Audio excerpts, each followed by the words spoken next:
Hi, I'm Tiffany Oshinsky. And I'm Khat Bell. And this is Serving Pancakes with League One Volleyball. The inaugural Love Finals are here. In today's episode, Khat and I will recap the quarter and semifinal matches from the Love Finals in Louisville this week, and we'll preview the championship match between Love Omaha and Love Austin, which will air Sunday at 4 p.m. Eastern Time on ESPN, ESPN2, and Disney+. But first off, wow, Khat!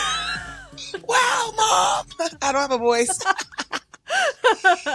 You lost it in the excitement. Lost it. I'm so glad that you guys made your flight and made it to Louisville. Yes, of course. How are you feeling about this? I'm feeling great. This is just such a surreal moment. Also, just so nostalgic as well. I was here 2012 in very much the same situation, 2 down in the semifinals, was able to kind of come out of it and then heading to the finals the next 2 days. So it's so surreal, so nostalgic.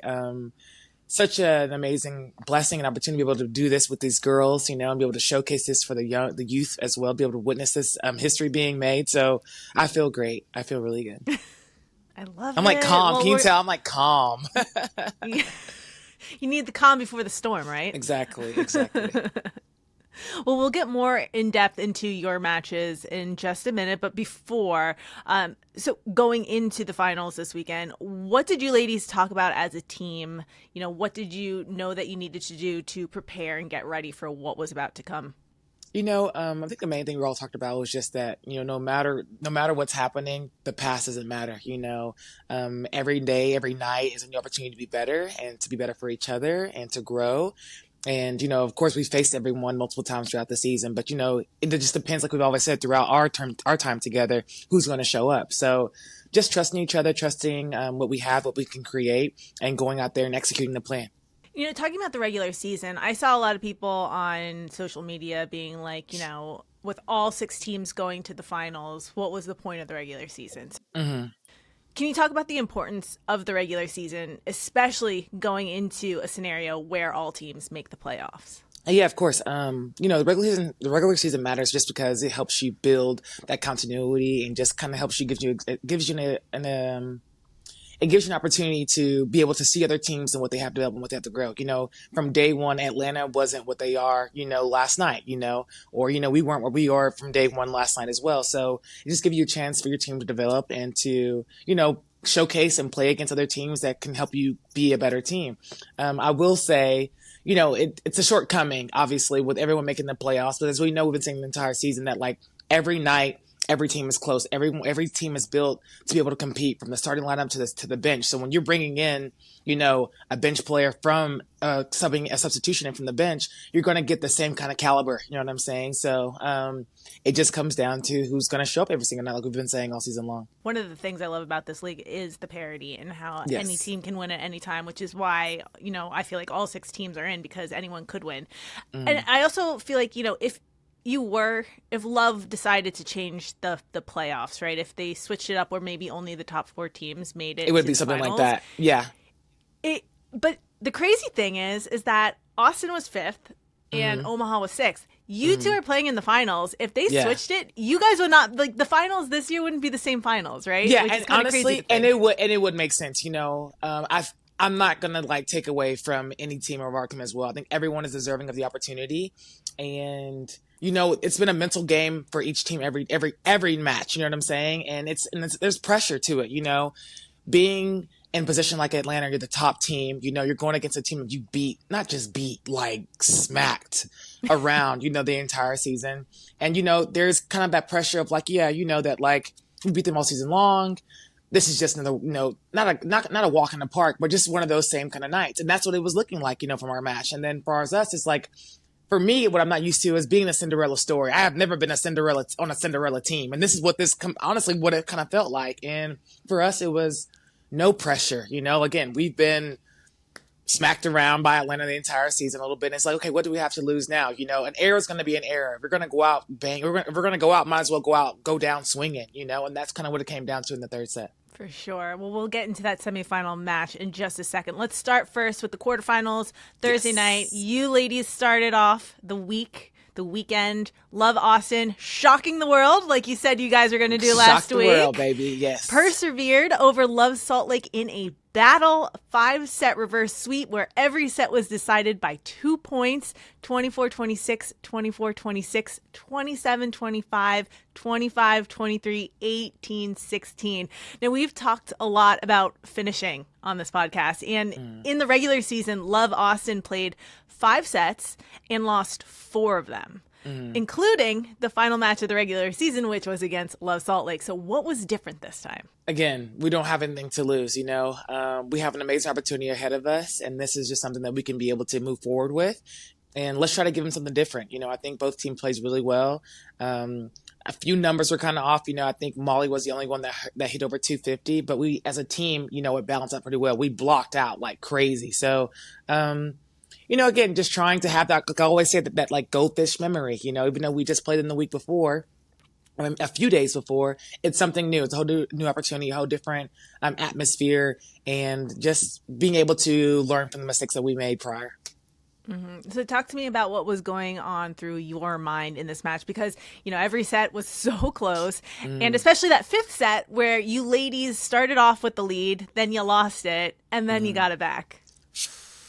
You know, my biggest thing is about experience, you know what I'm saying? And when I'm in that situation, you know, I try to feed into everyone that's around me and who's on the court, and as well as the players around me on the bench, and just trying to be in that moment as what can I give as much as I can, whether it's my voice, you know, whether it's just, you know, being able to talk to players. And me and Koto were locked in together. I think Koto was kind of having an unbalanced game, you know, and she has so many things, so many people talking to her, of course, you know, and she wants to do her best. And, you know, you have coaches talking to her, you have her other teammates talking to her, you have assistant coaches talking to her, everyone's talking to her. At the same time, it's kind of a language barrier too, you know, and I could just tell that she was kind of in her head. And so I pulled her to the side. I said, you know what, Koto? I said, USA defense, okay. Japanese defense, best in the world. I said, you play Japanese defense. You know, I was like, don't listen to the noise. I said, don't listen to your body. I said, trust your eyes, read and react. I was like, you've been doing this for the longest out of everyone on this team. You got this, you know, just talking to her. And that for me was a game-changing moment for her as well. Her momentum changed, her contact to ball changed, you know, and she came to me and she was like, I needed that, you know. And so for me, whatever I can do in those moments, those high pressure moments, is something, again, we've all been used to. I want to be that player to help people around me. I love that. Yeah, she was amazing on the court. So what you said to her, well done. I mean, actually, they were talking about you a lot on the broadcast when you went in there. Like, and here comes Khat Bell, one of the leaders on this team, vocal, her presence, everything. I mean, Koto is a great example of how girls respond to you, right? And how you can be this great leader for them. Do you notice that also with the younger girls? Oh, 100%. You know, I've always been about making an impact, whether it's on and off the court. And I think also with Logan, she is just such a light, and she's someone that I know I can actually like talk to and really get to. I've had an experience with them when I was about 5 or 6 years ago. I went to my first UT volleyball game since I had graduated, and they were losing to USC Santa Barbara, or UC Santa Barbara, or the university is called. And I was in the stands and I was watching it go down, and I was like, there's no way my first game of coming back after graduating, they're going to lose to lose in the Sweet 16. And so I got out of the stands. I walked my tall self down there. Security like kind of held his hand out to me. I pushed his hand out the way, and I saw Eric Sullivan. I was like, can I talk to them? And he was just like, and I was like, okay, forget what you're talking about too. So I went over to the bench and I brought them all in, and like, you know, I was able to make an impact and talk to them and get in their heads and be like, hey, yo, like, let's go. You know what I'm saying? So, you know, I think the younger girls respect me a lot. Obviously I'm a person with a very big voice, and, you know, I feel like if I'm not being heard, I'm going to be heard, you know, so I love them all. It's been great with them this season.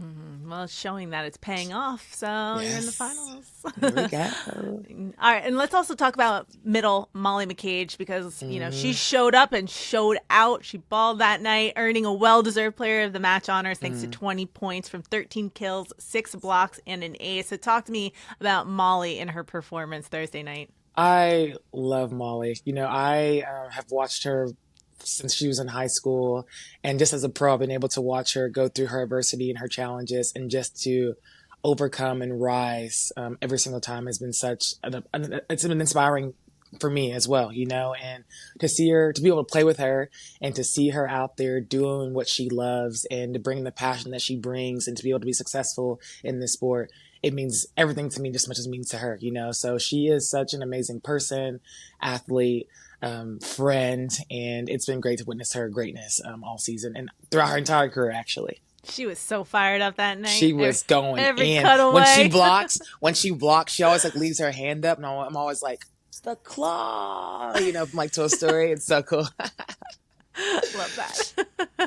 I don't want to dive into Madison Skinner just yet. I want to talk about her in the semifinals, but I do just want to point out that she finished the match with 21 kills, her third best performance of the season. It was actually the second best performance until the semifinal match.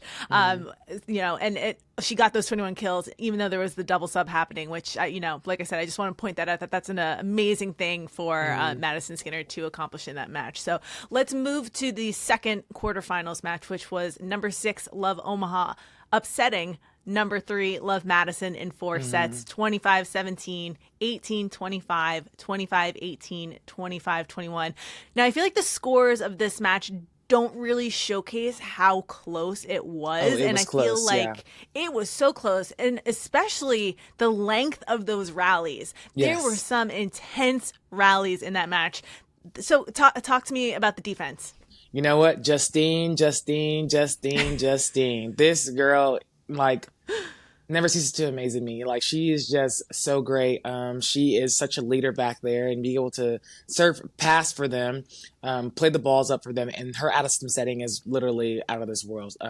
As well as the Madison defense as well. Having a great libero on both sides is just a fantastic asset to have for your team, and being able to put balls up and transition those big time swings versus Annie Drews and versus the Gov. It's great. So be able to have a defense, be able to bring balls in transition, give you opportunities as an attacker. You want that as a player on any volleyball team. Oh, yeah. And watching Justine when she goes to set and she calls the ball, I can't do it because it's so loud, but her screams are like, mine! And she raises her hands. Love it. I love it. It's so great. Well, speaking of the governor, Jordan Larson, she was named player of the match with 14 points on 14 kills. She also had 9 digs. Now, Jordan's my age, right? We're 38 years old, which is not that young when it comes to diving all over the court. You're right. It's not. I'm 32. Maybe I'm feeling it. Trust me. I understand. But I feel like Thursday night, she was playing like she was 20 years old again. She was just all over the place. So talk to me about Jordan and her contributions to Jordan this win. Larson, captain. She's governor. It's experience. You know what I'm saying? She's one of the best players in the world. A renowned, astonishing player. She's a GOAT, greatest of all time. And be able to do what she does at this age is very impressive. And you can just tell, sometimes it's all about the big jumps and the big blocks and the athletic moves. It's about the experience, using your vision and using your brain. And her volleyball IQ is out of this world. So she's that. She's the greatest of all time. That's what you should expect from Jordan Larson. Yeah, the GOAT governor. The GOAT governor. Yeah, put them all in one. Yeah. Well, Omaha had only one win over the last 12 matches. Meanwhile, Madison finished the season 7-1, and they were able to move up, to that third seed. That one loss being in the final week of the regular season, which is what ultimately got them in that third seed. So what changed in this match compared to the regular season play? Again, it's all or nothing at this point. You know what I'm saying? We're already here. We might as well, and to see Omaha go in there despite what they've been facing in the past and be able to go in and just put their best foot forward is what it's all about. I think volleyball is a game of who shows up, a game of errors, game of mistakes, and who can maintain those long rallies and run the marathon, and I think regardless of what was going on before this playoffs, I think they were able to come together collectively as a group and do what they're supposed to do as a unit. All right, well, let's move on to Friday night's semifinal doubleheader. And you ladies was that last love night? Yeah, that was last night. Love Austin had yet another 5-set match and yet another reverse sweep, beating top-seeded Love Atlanta 21-25, 15-25, 25-22, 25-10, 16-14. So first, how tired are you ladies going into that match? Or was the adrenaline really pumping?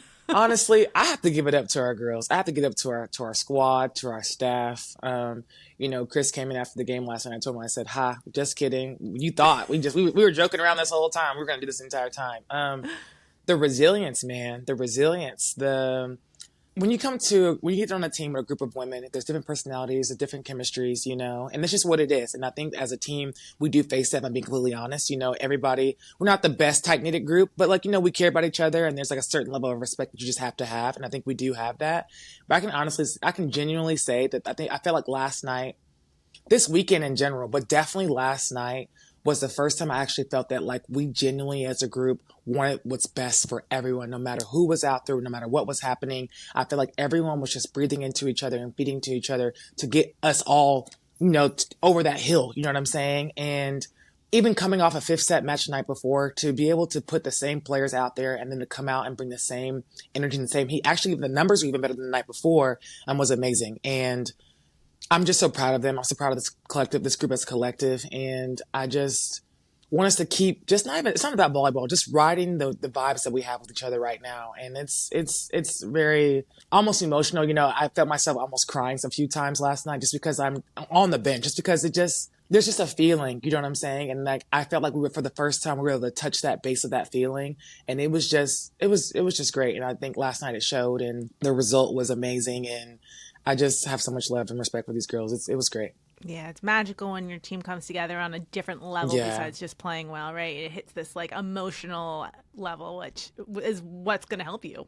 Someone's asking me, how honestly, how do you guys feel as a team? And for me, and I'm not just for a few people, I'm sure it didn't feel like we were all bought in, if that made sense. You know what I'm saying? You have people talking to you and feeding to you this information and get you to be passionate about something. And then you look around the room and the response is not the same, or it's different from person to person. You know what I'm saying? So I couldn't tell genuinely if we were all going to come here and do it, or are we just going to come here and do it because we have to be here? You know what I'm saying? And then as we progressed on and played on, especially after Salt Lake, that atmosphere, that dynamic change, it was almost okay, we here, might as well. And then now obviously being in the situation right now, that fuel, that fire is lit and I can feel it. You know what I'm saying? And it's we're here. We might as well just go for it all. You know what I'm saying? And not go for it all in a sense of we're going to do it. It's no, that is the only option. I feel like that definitely helped you with this match against Atlanta, because Atlanta had your number all season, right? What? You guys wrung our necks. Wrung our necks. ran around like chickens with our heads cut off. I mean, you lost. You guys played 4 times together, and Austin lost all 4 matches. You guys won just 3 sets out of the whole time that you played. So going into this match, besides just saying, you know what, we're here, we're just going to give it our all, did you have any strategic game plan that you were going to implement to try to beat Atlanta? I mean, of course, I think our main thing was, they have great outsides. They have great defense. Kelsey Cook is amazing. Mackenzie was the outside player, I believe, of the season. Danielle Contino has found her stride. Tess has come back into the mix as well. So I think our major thing was kind of control what we can control, which is one, we know we can control our side.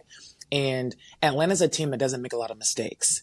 And if you're able to just be patient, if you're not, whether the set is not what you're looking for, whether the pass you're looking for, the set the ball's not what you're looking for, if it's not a good situation, let's just trash it, recycle it, if into the block or over the net, and we're the best blocking team in the league. That is for sure. So it's let's block for it, And our main thing was we can be patient with ourselves, try to maintain at least, one player, and then pick up tits. As great as Danielle is, our goal was say, okay, let's see if Danielle can take over a match by herself. And if she can and they win that way, we tried. You know what I'm saying? But we can't let Danielle go off, a middle go off, both outsides go off, both middles go off. And that's in the first 2 sets that you can tell, there was the balance on the court from the Atlanta side was insane. So we had to figure, okay, what can we do? We're tipping balls on us. At one point, we're taking our outsides out. So we're able to transition out of that a lot better. And once the match kind of got on and progressed, we kind of caught a rhythm as far as what they were doing as a team. Okay, well, when Kelsey's out, they're going this direction. Okay, when they run the slide, they're not setting the slide at a high percentage, so then they're going to have Danielle on the C. So if there's a block there, she's going to tip. Somebody come out of the block. There was just almost a game plan from what we started with, changed and progressed as the game went on going into the match. Well, you could tell that you guys, I mean, I know Atlanta doesn't mess things up a lot, but you could tell you got in their heads, especially in that fourth set. I mean, 25 to 10, I think was, that I didn't actually look at all the matches or all the sets from this season, but I'm pretty sure that was probably the biggest deficit out of any of the sets this season. And you guys just getting in their heads too was just phenomenal. I mean, Paulo Coco, Atlanta's head coach, was subbing in girls that hadn't really played previously in the match, and all of a sudden you're just messing with their vibe. Did you guys have an idea in that set that you had this in the bag? Once we talked about this in film, and we said, okay, if he makes a change, switching Gia and Mackenzie, once Gia subs in, we know we're doing something right. We've thrown off something to a point where he's trying to get another view of something. And Gia, because of she hasn't been in the game a lot and with these girls and in the situation a lot, she's better. We can maintain her a little bit easier. She's not hitting the ball as fast. She's not hitting the ball the trajectory of Mackenzie's hitting it. So once those substitutions kind of started rolling in, we knew that he was kind of in a panic. That made sense, So again, regardless of what they were doing, we still wanted to focus on our side, what we could control, and that was just playing our defense, playing volleyball the way we knew to play volleyball.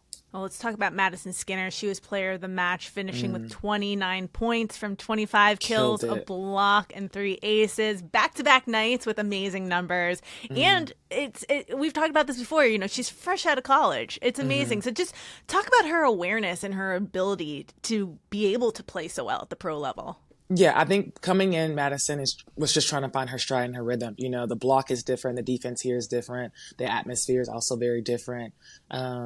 You're playing with girls you used to play with, but you're also playing with vets that, are a little bit more, let's say, tough, so to speak, And she's managed it all so well. And I think, last night being her third most high performance throughout the season shows that, she's growing and she's getting her experience in. And she showed, why she should be playing at this level. And I was just so proud of her. Again, for her to be able to come back-to-back nights after 5 sets and doing what she does at such a high caliber and doing better than what she did the night before was very impressive. And we're proud of her. We love her. And she definitely those big moments that we needed for her to step in, she did every single time. All right, well, let's move to the semifinal match, which was another upset and another 5-set reverse sweep. Number 5 Omaha defeating number 2 Houston 15-25, 24-26, 25-23, 25-23, 15-12. So how did Omaha manage to pull out this win over a team that looked pretty dominant all season? Houston's the only team that had the winning record over top-seeded Atlanta. It's like a Cinderella story. You just got to go out and put your best foot forward. Gov, now I will say, Jordan is great. She plays great all the time. But last night, she was playing like she was 21. She was hitting. I haven't seen Jordan hit 4-4 like that in a minute. And the way she was, it was nasty. Her and her balance on the court and, being able to, rally up her troops and her teammates on the court and then play at a high performance at a high level was great to watch. They definitely was well-deserved win. I loved how they were able to get, Houston a little flustered a little bit. There was a lot of serving errors that normally Houston doesn't make, and which kind of helped them put them in the lead a little bit. So they did a great job, just holding down their own. Now, Omaha switched up their offense a little bit later in the match. Instead of going from a single setter with Laura Deike, they brought in Gabby Blossom for a dub sub. How much does the dub sub help players in these intense matches? It gives you an opportunity to score more points. The slide attack from Stiverins is obviously a one of one. She's great at doing that. Gabby's a great, phenomenal defensive setter as well, and she can put the ball at the spot every single time. And so it just gives you opportunity to create more opportunities for your team. And I think using the dub sub is a great way to, if the game is kind of tight or, you're going on a kind of a 2 or 3 point downhill streak of losing a few points in a row, a dub sub will give you a change that you're looking for. All right. Well, middle Sammy Francis just joined the league in the middle of March, but, she's immediately made an impact on this Omaha team that was a little short on middles. So Sammy earned player of the match honors thanks to 16 points on 9 kills, 6 blocks, and an ace. Now, besides her height, because she's 6'6", talk about her impact on this team. I'm obsessed with her. I don't know Sammy personally, but I love watching her play. She's such a pro as well. I think her maturity coming out of the court is a lot different than what I've witnessed from other teams.